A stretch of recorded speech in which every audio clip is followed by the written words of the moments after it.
stays together, stays together always.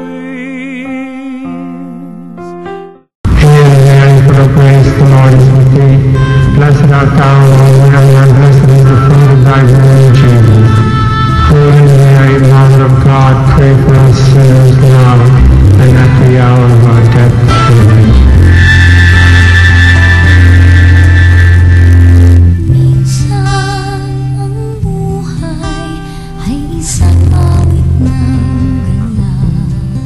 Dear Lord, we humbly ask you to bless and sanctify our home and all the members of our family. We offer you our gratitude for all that you have done for us, for all that you have given us, and for the example of family virtues set for us by your own holy family. We consecrate ourselves to you, our trials and our joys, so that our home may ever be a shrine of peace, purity, love, labor, and faith. Please protect and bless each member of our family from all forms of danger, calamity, evil, and temptation. Jesus, Mary, and Joseph, look with compassion and love on all families throughout the world. Give us the grace to be dutiful and pious as parents, holy and obedient as children, so that our home on earth may foreshadow the love and happiness of our home, which is prepared in heaven. Amen.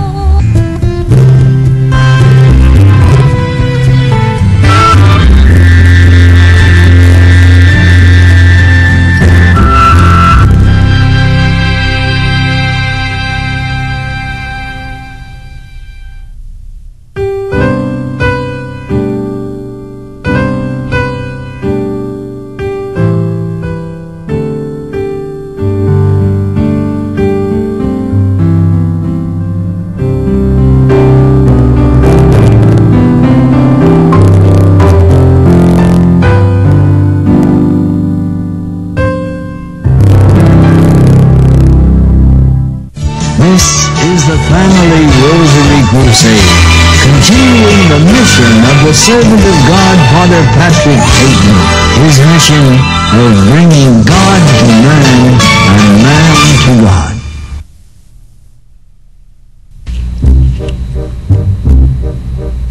Yan, listahan ng utang. Hindi, excuse me. Ito kaya ang aking mga goal. Alam nyo po, since mga 1996, nagsimula na kami ng ganyan. Goal setting. At pag nakita mo over the years, Father, kung ano yung sinusulat namin doon, matutuwa ka naman.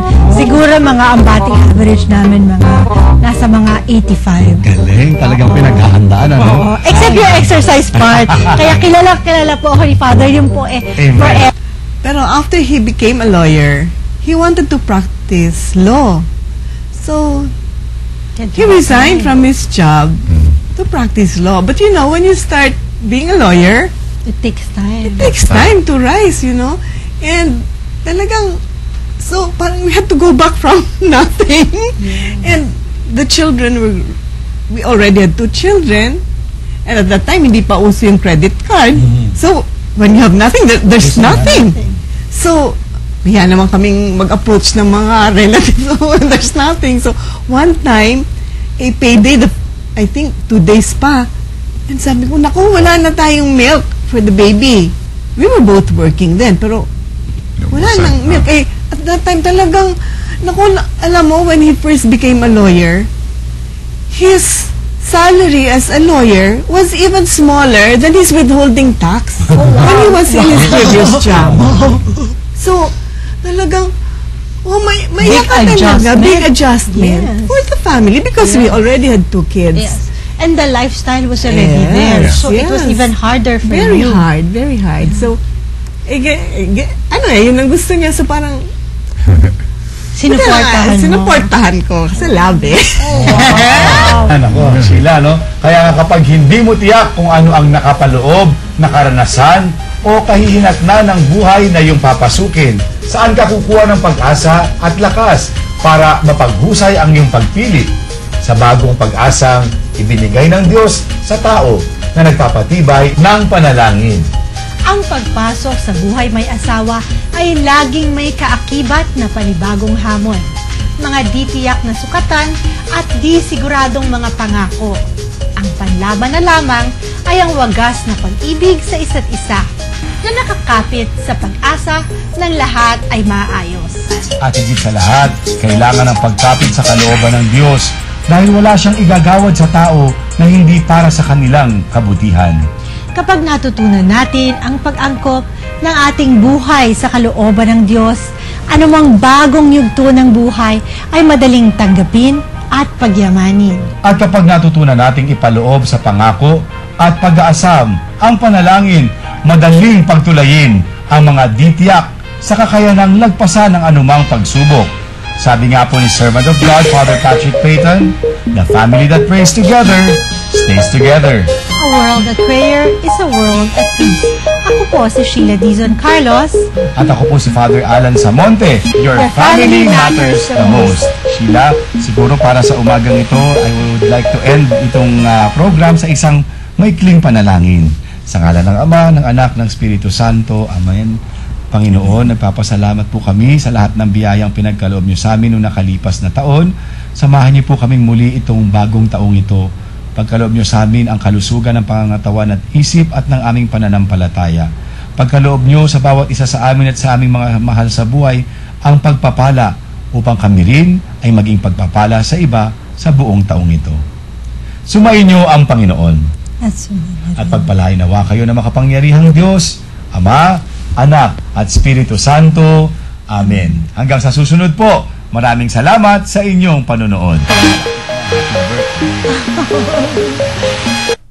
I hope this program gave all of you comfort, courage, and hope. Its purpose is to help families in their struggle against the many evils, tearing apart family life and moral values today.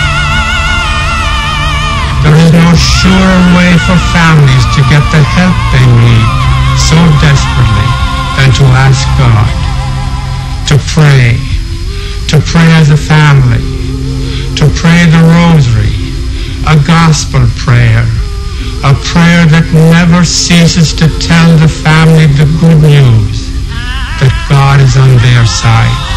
Ponder the message of this program deeply within your hearts, and may its joy move your family to join the millions throughout the world to proclaim the truth of the statement, the family that prays together stays together.